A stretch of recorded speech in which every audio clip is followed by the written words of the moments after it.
Kung ikaw ay kidnapper, kahit anong kaso mo, nakapapel yan. Bakit naka-cellphone? Paano ma-authenticate? Kung Photoshop yun o screenshot lang ng kahit ano. Yung nagbibigay mismo ng warrant general, alam niya na dapat papel yun. So nirereklamo ng ating mga abogado, dinala sa Supreme Court. Binilisan naman ng Supreme Court, umakto naman sila. Nagbalita ngayong hapon na mag-i-issue ng TRO. Bakit pinrefer pa yung eroplanong yun para sa pilitang isa kayang Pangulong Rodrigo Duterte? Kahit dumating dito ngayon yung TRO, anong mangyayari na itakas na Pangulong Rodrigo Duterte? Ano pong sunod na hakbang natin, sir? Tayo, hindi natin alam kung anong hakbang ng ating mga leader. Siyempre, ang inaasahan natin si Vice President Sara Duterte. Pero masabi ko sa ating mga kababayang Pilipino, ang hina naman natin. Na-experience na natin magkaroon ng isang presidente na talaga namang nilaban ng lahat ng mga terorista at kriminal sa ating bansa.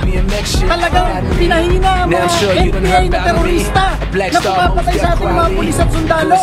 Sa panahon lang yan naubos yung mga batalyon at palangay ng NPA.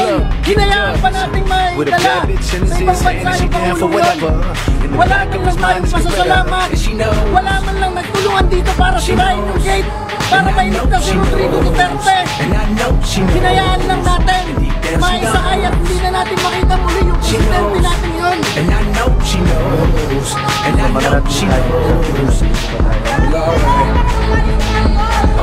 Inaantay natin kung anong balita.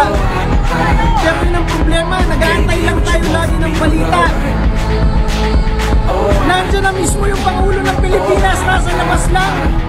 Nandito lang tayo maghapon. Nagbalita na yung Supreme Court na mag-i-issue ng TRO para hindi ilipat si Pangulong Duterte. Hinayaan pa natin yung general na yun. Nagpapagod si PNP agad. Naisahin si Pangulong Duterte para lang sa kanyang pangarap. Napakawalang utang na loob natin mga Pilipino.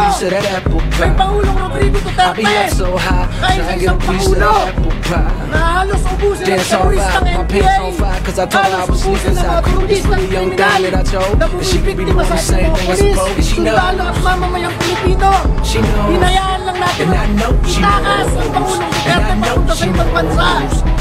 Isurrender sa mga dayuhan. ICC na mismo si Pangulong Trump na Amerika hindi na nire-recognize ang ICC. Napakaraming politiko sa Pilipinas na kurakot, na after makurakot gusto makatakas ng Pilipinas. Hindi natin pinapatakas, may hold departure order. Nandiyan ang Presidente Duterte, ayaw lumabas ng bansa. Gusto kasama tayo mga Pilipino. Sa pilitang ipsin na kay Seroplano, pinipigilan na ng Korte Suprema. Napakahina naman natin mga Pilipino.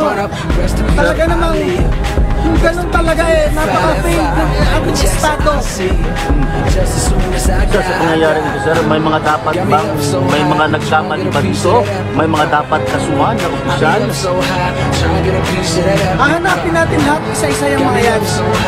At ngayon, wala tayong masabi. 60 days election ng Pilipinas. Masabi ko sa inyo, wala sa inyong Duterte Youth Party List, tayo lang nagpangulong Duterte sa Kongreso. Mga putang inang congressman na nag-traitor kay Sara Duterte at mga politikong kurakot na nag-traitor kay Pangulong Duterte.